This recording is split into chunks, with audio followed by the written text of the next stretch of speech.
अस्सलाम वालेकुम, आप देख रहे हैं आज मार्केट्स विद इमरान सुल्तान। सबसे पहले बात करेंगे Pakistani stock exchange. Another lacklustre performing day for Pakistani capital markets. हमने देखा कि आज महज 52 पॉइंट्स की कमी के साथ 38,063 पे इंडेक्स क्लोज हुआ। कुल 327 कंपनीज आज एक्टिव रही, जिसमें 112 companies positive, 185 companies negative side market में जरा ज्यादा रहा, हैवी रहा।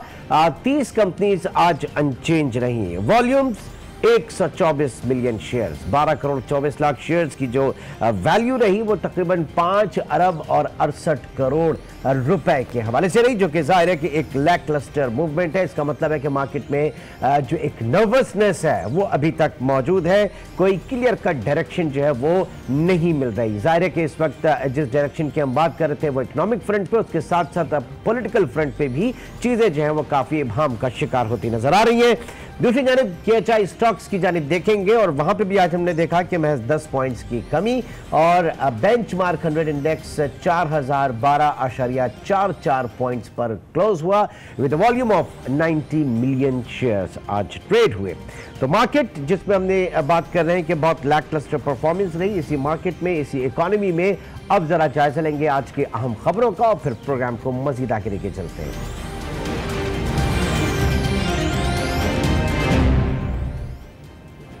FATF ने terror financing risk assessment report में पाकिस्तान में टेरर फाइनेंसिंग के लिए निस्फ दर्जन जराए की निशानदेही की है। रिपोर्ट के मुताबिक कलअज़म तंजीमें, फॉरेन फंडिंग, अगवा बराए तावान, स्ट्रीट क्राइम्स, डकैती और बैंक लूटने की वारदातें पाकिस्तान में टेरर फाइनेंसिंग के बुनियादी जराए हैं। यह report financial action task force के 27 नुकात पर मबनी एक्शन प्लान के तहत तैयार की गई है, जिस पर अमल दरामद पाकिस्तान को ग्रे लिस्ट से निकालने के लिए लाजमी करार दिया गया है। हुकूमत ने पाकिस्तान स्टील मिल्स की निजकारी के बजाय इदारे की बहाली का हतमी फैसला कर लिया है। इस सिलसिले में स्टील और एनर्जी एक्सपर्ट्स पर मुश्तमिल ग्रुप तश्कील दिया जाएगा। चीन और रूस ने भी स्टील मिल्स की बहाली के लिए पेशकश की है। हुकूमत की जानिब से स्टील मिल्स के वफात पाने वाले 322 मुलाजमीन के खानदानों को वाजबात की अदायगी की भी मंजूरी दे दी गई है। इसके अलावा 33 अरब रुपए की जमीन पर इंडस्ट्रियल जोन कायम करके बाकी मुलाजमीन के वाजबात की अदायगी की तजवीज भी जेर गौर है। और इंटरनेशनल मार्केट की देखा देखी पाकिस्तान में भी सोने की कीमत 67,800 रुपए फी तोला की बुलंद तरीन सतह पर पहुंच गई है। तवक्का की जा रही है कि अमरीकी फेडरल रिजर्व बैंक शरह सूद में 25 बेसिस पॉइंट्स इजाफा करके इसे 2.5% तक ले आए, जिसकी वजह से डॉलर वीक और कमोडिटीज कदरे मुस्तहकम होंगी। इंटरनेशनल मार्केट में फी ऑन सोने की कीमत $1248 तक पहुंच गई है। US federal open market committee शरह सूद में इजाफा करती है तो इन्फ्लेशन में भी इजाफा होगा। ऐसे में गोल्ड इन्वेस्टर्स के लिए सेफ हेवन साबित होगा।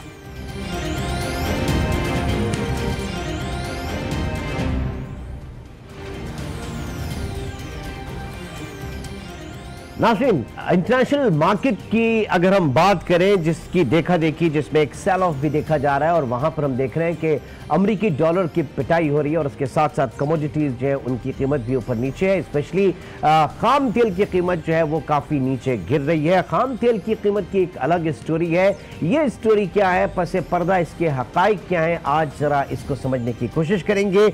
शान सईद माहिर मौशियात कुआलालंपुर में आप होते हैं और इस वक्त हमें ज्वाइन किया, बहुत शुक्रिया शान सईद हमें ज्वाइन करने का। खाम तेल की कीमतें जिस तरीके से गिरती जा रही है, इसके पीछे ग्रेट गेम क्या है, मुहर्रिकात क्या है शान सईद?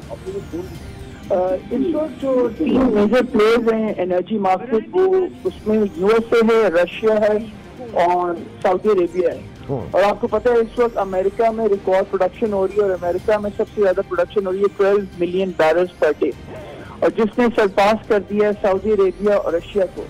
लेकिन ये जो रीसेंट ऑयल प्राइस हुई है ये टैक्टिकल मूव है रशिया और सऊदी अरेबिया की, क्योंकि उन कंपनीज की जो ब्रेक इवन है वो $25 से $35 पर बैरल है, और जो अमेरिकन कंपनीज है उनका ब्रेक इवन जो है वो $55 to $60 पर बैरल है। आप शेल की बात कर रहे हैं अमेरिका में? मैं शेल गैस की बात कर रहा हूँ। ठीक है कि अगर ये प्राइसेस 50 से कम रहती हैं तो ये वही वाला सीन हो जाएगा 2017 में। अगर आप यूएसए टुडे न्यूज़पेपर उठा के देखें 22 अगस्त में जिसमें 100 अमेरिकन कंपनीज में बैंकरप्सी के लिए फाइल किया था। और जब लोअर ऑयल प्राइसेस होती है तो अमेरिकन कंपनी उसको सस्टेन नहीं कर सकती। लेकिन उस वक्त तो गालिबन बात की जा रही थी कि $100 पर बैरल जो है वो सूट करता है अमेरिकन शेल कंपनीज को। इस मरतबा आप 50 की बात कर रहे हैं कि ब्रेक इवन 50 पे उनका? बिल्कुल, मैंने कहा था कि $100 पर शायद ये चला जाए, लेकिन मेरा ख्याल है बीच में गेम चेंज हो गया है। और गेम ये हुआ है कि बहुत सारी अमेरिकन कंपनी जब उन्होंने देखा कि राइजिंग ऑयल प्राइसेस आ रही हैं तो वो भी जंप कर गई। वो भी ये समझी थी कि ये $100 पर होगा। अच्छा, लेकिन रशिया में फिर वो ग्लट हुआ, फिर ग्लट हुआ ना कि वो रशिया और सऊदी कंपनीज पर है। तो मेरा ख्याल है गेम बड़ा टैक्टिकल है और जो ग्लोबल प्लेयर्स हैं वो उसको बहुत अच्छी तरह समझते हैं। तो यहाँ पे आप ये बताइए क्या किरदार है सऊदी अरब का, रशिया का इसमें अमेरिकन कंपनीज को साइड में लगाने का, साइड लाइन करने का? मेरा ख्याल है पिछले सितंबर से बहुत सारी जो चाइनीज, रशियन और जापानीज जो गवर्नमेंट्स हैं वो यूएस ट्रेजरीज ऑफलोड कर रही हैं। यूएस में जो कॉन्फिडेंस है बहुत सारी कंपनीज और गवर्नमेंट्स का वो कम होता जा रहा है। मैंने आपसे ऑफलाइन बात की कि 2019 में हम कट देख रहे हैं। कट का क्या मतलब है? केओस, अनसर्टेनिटी और टर्मोइल होएगा। और वो 86 साल पहले जो 1933 में हुआ था उससे भी ज्यादा वर्स होगा और बहुत सारी कंपनीज जो हैं वो बैंकरप्सी की तरफ चली जाएंगी। तो मेरा ख्याल है इस वक्त हालात बहुत ज्यादा खराब हैं यूरोप में, यूके में और अमेरिका में। और ये सारा जो गेम है वो शान सईद आपके साथ साथ इस वक्त हमें खुर्रम शहजाद ने भी ज्वाइन किया है और हमें फरहान महमूद ने भी ज्वाइन किया है। फरहान, जानना चाहेंगे इस वक्त इंटरनेशनली जो ग्रेट गेम है, जिस तरीके से साइड लाइन जो है वो की जा रही है अमेरिकन शेल गैस कंपनीज जो हैं, आप समझते हैं कि सऊदीया जो है और रशिया जो है ये मिल के जो है एक बार फिर एनर्जी सेक्टर में जो है अपनी उसको जो अपने राज को कायम कर पाएंगी और क्या होगा क्या? देखिए, ये इनके जो पिछला जो डिसीजन था ओपेक का, उससे तो लगता ही है कि जो ओपेक की मेंबर्स हैं वो ये चाह रहे हैं कि प्राइसेस को किसी तरह ऊपर स्टेबलाइज किया जाए। उसकी वजह से हमने देखा एक कट भी इन्होंने रखा 1.2 मिलियन बैरल्स पर डे का, जो कि इफेक्टिव होगा कि कुछ ही दिनों के बाद। तो मेरे ख्याल में उनका साफ मौकफ है कि किसी तरह प्राइसेस को जो है हायर साइड पे स्टेबल रखें, क्योंकि उनके अपने वहां पे जो बजट से रिलेटेड जो डेफिशिएंसीज है उनको कम करे, रेवेन्यूज उनके हर्ट हुए, तो वो चाह रहे कि किसी तरह ऊपर प्राइसेस को स्टेबलाइज करें। अच्छा, खुर्रम शहजाद भी इस वक्त हमारे साथ मौजूद हैं। खुर्रम, 2019 अमरीकी डॉलर के लिए, अमरीकी मईशत के लिए बहुत खराब साल जो है वो माना किया जा रहा है, तस्वुर उसका किया जा रहा है। आप क्या फोर्सी कर रहे हैं इस वक्त? बिल्कुल, ये इम्प्रेशन ठीक है, क्योंकि इसकी एक बड़ी वजह यह है कि आपने देखा है कि ट्रंप के आने के बाद आहिस्ता आहिस्ता चीज़ें काफ़ी डिटेरियोरेट हुई हैं ग्लोबल फ्रंट पे, और ख़ासकर अमेरिका का जो उनका जो पॉलिसी रही है प्रोटेक्शनिज्म की। और आपने देखा है रिसेंटली चाइना के साथ ट्रेड वॉर्स भी हुई हैं, और इन ट्रेड वॉर्स के नतीजे में डॉलर पे भी इम्पैक्ट आया है। इमर्जिंग मार्केट्स ने बहुत ज्यादा सफर किया है, इनकी करेंसीज ने बहुत ज्यादा सफर किया है, और आउटफ्लोज बहुत ज्यादा हुई हैं इमर्जिंग मार्केट से। फिर रेट्स बढ़ाए गए, इंटरेस्ट रेट्स बढ़ाए गए हैं यूएस में, इसकी वजह से पूरी दुनिया से कैपिटल जो है रिवर्स जो है फ्लो होता है। अच्छा, तो मैं इसमें ऐड करूं कि अमेरिकन जो इक्विटी मार्केट है उससे $9 ट्रिलियन जो है वो निकल चुके हैं, वाइप आउट हो चुके हैं। और जो फैंग स्टॉक की आप बात कर रहे हैं जिसमें फेसबुक है, अमेजॉन है और गूगल है, हाँ जी, जो फैंग स्टॉक है वो बड़ी मुश्किल में इस वक्त तकरीबन 10 खरब डॉलर जो है उससे बाहर निकले हैं। तो ये पूरी शटर कर गई है इस वक्त इंटरनेशनल मार्केट। एब्सोल्युटली, आप देखें 2008 के बाद ये मार्केट ने बहुत बड़ा धचका लिया है, और इसकी बड़ी वजह जो है प्रोटेक्शनिज्म भी है, उसकी बड़ी वजह चाइना के साथ ट्रेड वॉर है। और आपने देखा है रिसेंटली जब इन्होंने रियलाइज किया कि मार्केट बहुत ज्यादा गिर गई है, इन्वेस्टर्स बहुत ज्यादा सफर कर रहे हैं, तो फिर आके थोड़ा सा इस पे कूल डाउन हुए हैं यूएस की तरफ से खास तौर पे। बट ओवरऑल हमारी मार्केट में भी अगर आप देखें तो मेजर इम्पैक्ट जो है फॉरेन आउटफ्लोज का भी रहा है। हमारे अपने इश्यूज तो रहे हैं इलेक्शंस की वजह से, फिर नई गवर्नमेंट की ट्रांजिशन की वजह से, और फिर उसके बाद टाइटनिंग और फिर रुपी की डिवैल्यूएशन, ये सब भी हमें इम्पैक्ट किया। बट इंटरनेशनल मार्केट्स अब हम आहिस्ता आहिस्ता क्योंकि रिलेट करते जा रहे हैं, बहुत ज्यादा एक्सपोज हो रहे हैं इंटरनेशनल मार्केट्स में, अभी भी बहुत हम बेहतर हैं। बट स्टिल हमारा जो इशू रहा है वो ऑफकोर्स इसकी वजह से भी रहा है कि इंटरनेशनल मार्केट्स में और इंटरनेशनल जो कंपेटिटिवनेस है, ग्लोबल कंपेटिटिवनेस, वो भी ठीक नहीं रही है, वो भी कम होती गई है। और आपने देखा फिच ने और मूडीज ने भी अपनी जो है वो अपडेट्स में, जिसमें उन्होंने रेटिंग्स के बारे में अपडेट दी है पाकिस्तान पे, फिच ने डाउनग्रेड किया है, उसमें भी उन्होंने यही लिखा है कि जो ग्लोबल कंपेटिटिवनेस है वो कम हो गई है। इसकी वजह से पाकिस्तान का सिनेरियो भी आहिस्ता आहिस्ता जो है वो वीक हो रहा है इसकी वजह से। शान सईद, ये बताइएगा 2017 का एपिसोड अगर रिपीट हो रहा है यहाँ पे, तो फिर क्या सीखा अमेरिका ने, अमेरिकन कंपनीज ने, स्पेशली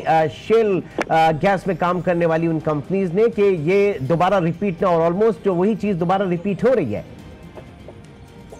2016 में कैपेक्स ने रिड्यूस किया था, और जब लोअर ऑयल प्राइसेस हुई हैं तो वो दोबारा कैपेक्स रिड्यूस होगा। लेकिन कैपेक्स रिड्यूस होना इशू नहीं है। मेजर इशू ये है कि ये बहुत सारी जो अमेरिकन कंपनी है वो बैंक्रप्सीज के लिए फाइल करेंगी, और आज का दिन बहुत इंपॉर्टेंट है जब फेड जो है वो इंटरेस्ट रेट रेज करेगा।